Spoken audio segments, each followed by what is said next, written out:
Olá para você que acompanha a programação da TV Câmara e também da Rádio Câmara. Obrigado pela sua audiência e sua companhia mais uma vez. Estamos começando mais um programa Espaço Aberto e hoje o nosso tema é memória. E para falar sobre isso, nós estamos recebendo em formato virtual o professor Edivaldo Soares, que é doutor em Neurociência e Comportamento pela Universidade de São Paulo, a USP, e coordenador do Laboratório de Neurociência Cognitiva da Universidade Estadual Paulista, a Unesp, onde tem atuado como professor em várias disciplinas. Doutor Edivaldo, muito obrigado por ter aceitado o convite e estar aqui com a gente. Olá, eu que agradeço a todos vocês e é um prazer estar aqui. Muito bem, doutor. Para a gente começar o nosso bate-papo, eu queria que o senhor falasse, é claro que resumidamente, eu entendo que essa pergunta vai muito além de uma simples resposta, mas como é que a ciência define a memória? O que é a memória?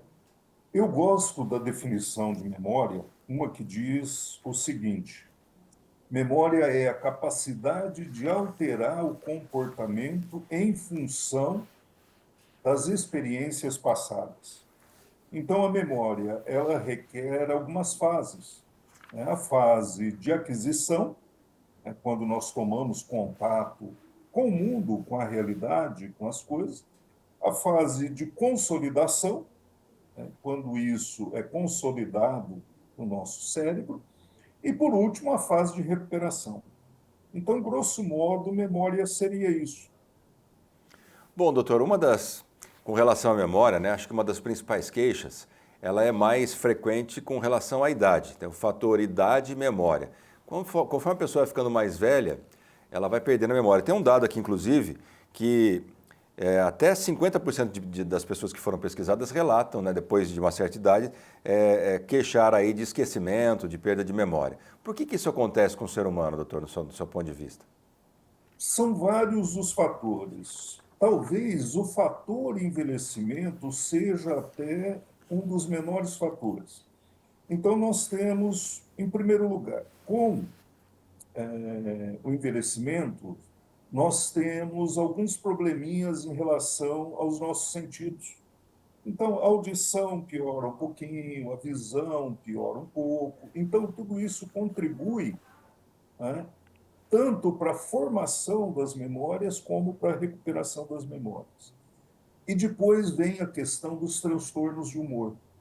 Então, a ansiedade, né, no sentido patológico, os transtornos de ansiedade, mesmo o estresse do dia a dia. Então, tudo isso contribui. Tanto é que, para se diagnosticar um problema real de memória, que é, inclusive, o critério número um para um diagnóstico futuro de demência, nós temos que eliminar justamente essas causas, né? Poderíamos incluir ainda o uso de determinados medicamentos. Então, temos uma série de fatores que contribuem para o declínio da memória, em especial no envelhecimento. Bom, doutor Edivaldo, uma particularidade do seu estudo, do seu ponto de vista, é com relação ao esquecimento, né?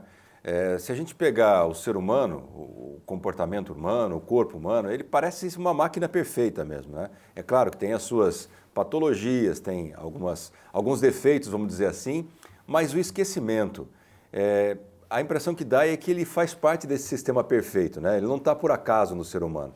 Como é que o senhor avalia o esquecimento? Inclusive, o senhor citou em um texto que foi publicado no The Conversation Brasil que esquecer é tão importante quanto lembrar para a longevidade da memória. Qual é essa relação, doutor?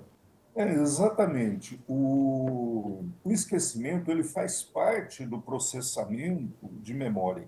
Inclusive, né, o lembrar-se de tudo é uma doença, é uma patologia, né? Então, nós temos o quê? Né? Nós temos que, vamos dizer assim, nos recordar, né, daquilo que é importante para a nossa vida, aquilo que é importante em termos da nossa história, em termos da nossa profissão, e aquelas coisas que não são tão importantes, né, isso a gente esquece. Sem falar outro fator aí relacionado à questão das emoções. Quer dizer, seria muito bom se nós esquecêssemos todos os traumas, todas as coisas tristes que acontecem na nossa vida. Doutor, quando dá para a gente perceber, né, mensurar a diferença entre a patologia e uma pessoa saudável com relação à memória e esquecimento, né? O senhor falou que quem lembra de tudo também é uma patologia. Onde é que fica esse limite? É possível a pessoa, por si só, perceber essa diferença? As pessoas vão percebendo essas dificuldades de memória e procuram o profissional. Então, normalmente procuram o médico.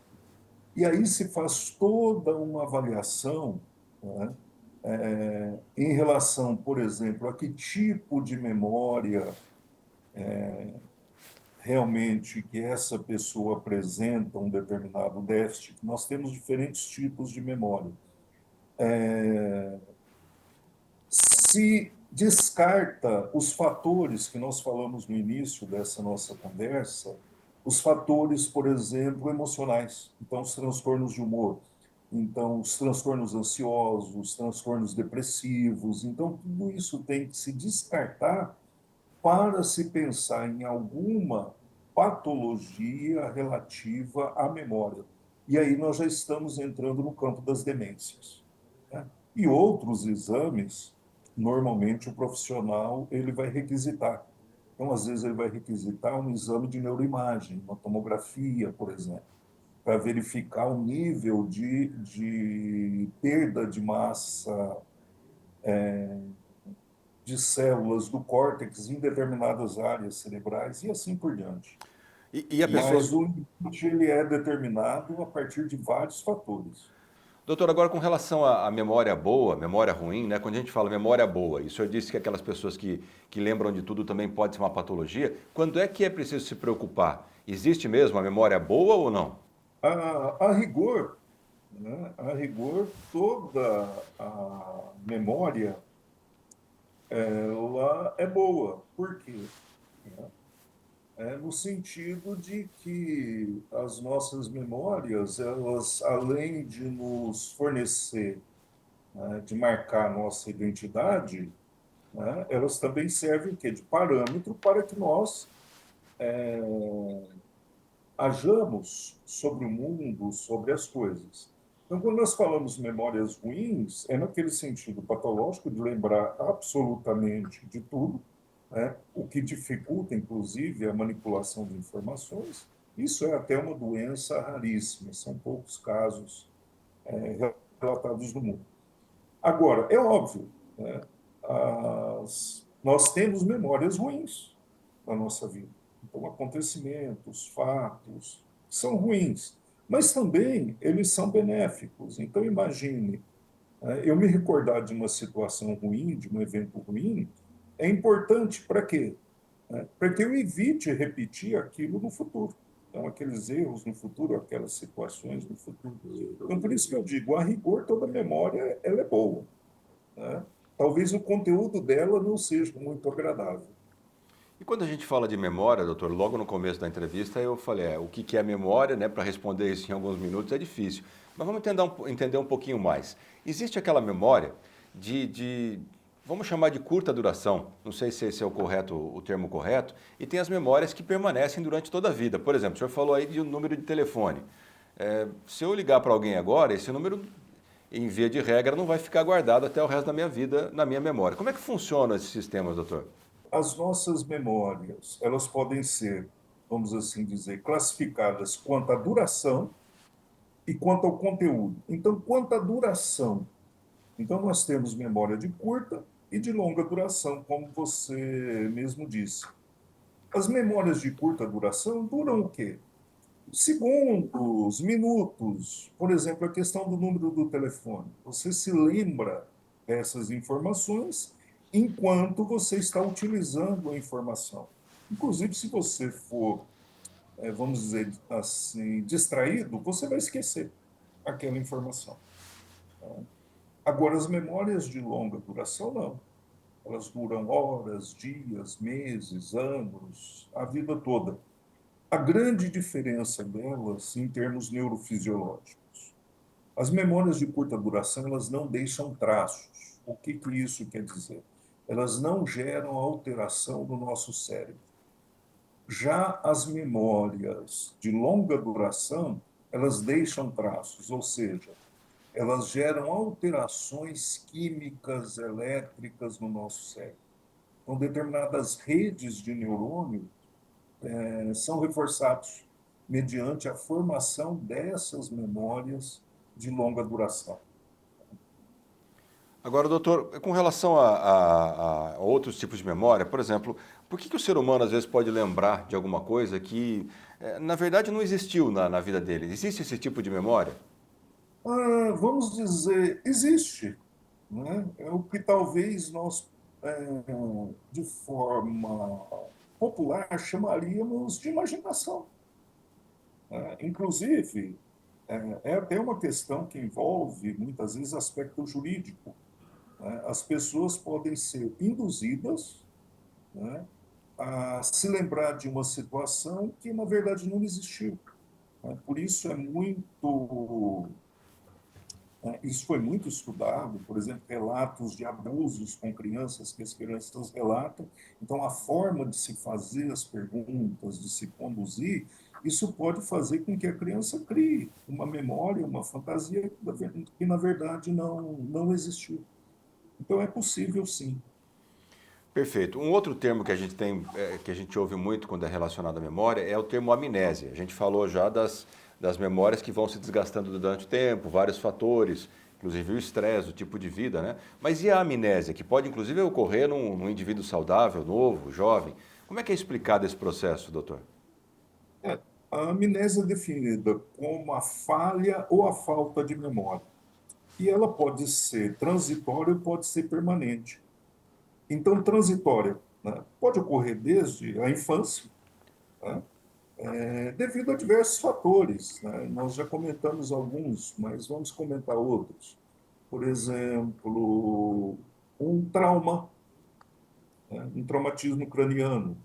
Isso pode gerar uma amnésia que não é permanente, né? É uma amnésia temporária. Acidente vascular cerebral gera uma amnésia normalmente temporária.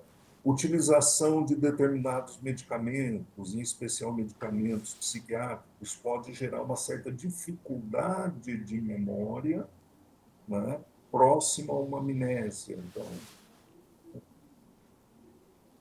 Então seria mais ou menos nessa perspectiva. A gente vê também com relação à memória, algumas pessoas, hoje em dia pela internet se vende de tudo, todo tipo de curso, curso de memorização, lá atrás também já existia isso. É possível treinar o cérebro, trabalhar essa memória, ou a gente nasce já com uma máquina feita ali, com um hardware instalado e não dá para mudar. Dá para potencializar a memória do indivíduo com treinamento, doutor, do seu ponto de vista? Olha, dá para potencializar, sim, mas tem que se tomar muito cuidado com isso. Essa questão das técnicas de memorização, isso existe desde a Idade Média, chamada mnemônica. Então, para os medievais, isso era muito, muito importante. Mas a questão é, lembra que nós dissemos que tão importante quanto lembrar é esquecer? Então, o que você quer memorizar e para que você quer memorizar? Que sentido aquilo faz para a tua vida, para a tua existência, para a manutenção e para a preservação da tua espécie? Então, às vezes as pessoas fazem determinados exercícios de memorização e vão, vamos dizer assim, entre aspas, guardar aquelas informações por determinado tempo, só que logo elas vão se esquecer novamente. Por quê? Porque aquilo não faz sentido para a vida dela. Então, por exemplo, aluno que estuda, que decora, usa determinada técnica para estudar para uma prova. Ora, quando termina a prova, passa alguns dias, provavelmente ele já esqueceu boa parte daquilo que ele, entre aspas, memorizou, mesmo tirando uma nota altíssima na prova. Então, percebe? Então, o grande modulador da formação das nossas memórias se chama emoção. E quando nós falamos de emoção, nós estamos falando no sentido amplo da palavra. Né? Então, qual é o sentido que aquela informação faz para a minha vida? Para que eu vou usar aquilo? Eu trabalhei um período com oficina de memória com os idosos frequentadores da Universidade Aberta da Terceira Idade. Um dia uma senhora fez a seguinte queixa: ah, professor, eu estou fazendo um curso e eu não estou conseguindo memorizar nada. Eu falei: ah, perfeito, curso do quê? Ela falou: ah, um curso voltado à informática, mas a parte teórica, etc. Eu falei: ah, excelente. Né? Eu falei: e por que que a senhora está fazendo esse curso? Ela falou: não, porque naquele dia à tarde eu não tenho nada o que fazer, etc. E vários amigos meus fazem o curso. E eu vou lá, então eu me confraternizo com eles, etc. Eu falei: tá explicado o teu problema de memória. A senhora não vai lá por causa do curso, porque a senhora gosta do curso. Ela vai por outro motivo. Então, aquelas informações, elas são irrelevantes. Então, percebe? Então, eu tenho que memorizar o quê? Aquilo que é importante para mim. Né? Então, os exercícios de memória, eles têm que ser carregados de uma, vamos dizer assim, de uma certa carga emocional. Tem que gostar daquilo. Essa mesma pergunta me fizeram o pessoal do Correio Brasiliense em função de um artigo que foi publicado nos Estados Unidos falando sobre o uso do videogame para potencializar a memória. E a repórter, na época, me perguntou: funciona? Eu falei: tudo funciona. Depende se você gostar daquilo. Um videogame funciona, dançar funciona, tudo vai funcionar. Desde que você sinta prazer em executar aquela tarefa. E a mesma coisa, exercícios de mnemônica. Se você tem interesse naquilo, se você gosta, ótimo, vai funcionar.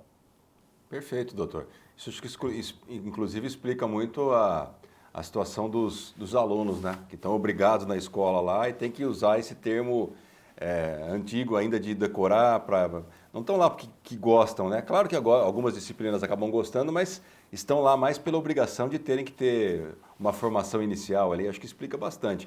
Agora, com relação, para a gente até finalizar, doutor, é, a gente falou da memorização de coisas banais, né? Esses exercícios que a gente diz. Mas e para boa memória? Para que a pessoa chegue lá no final da vida dela, pelo menos conseguindo lembrar das tarefas diárias. É claro que existem as patologias, como por exemplo o Alzheimer, mas para que as pessoas possam trabalhar isso, não seja um treino de memorização básico, mas para que possa guardar as memórias do dia a dia, as coisas com emoção, que vêm com emoção principalmente, como é que tem que fazer? Quais são as dicas que o senhor pode passar para a gente?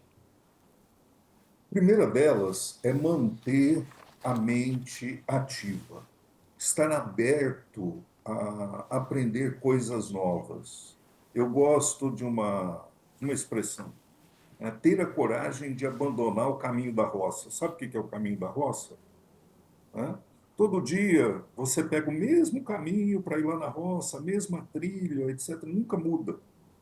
Né? É ter coragem de abandonar isso.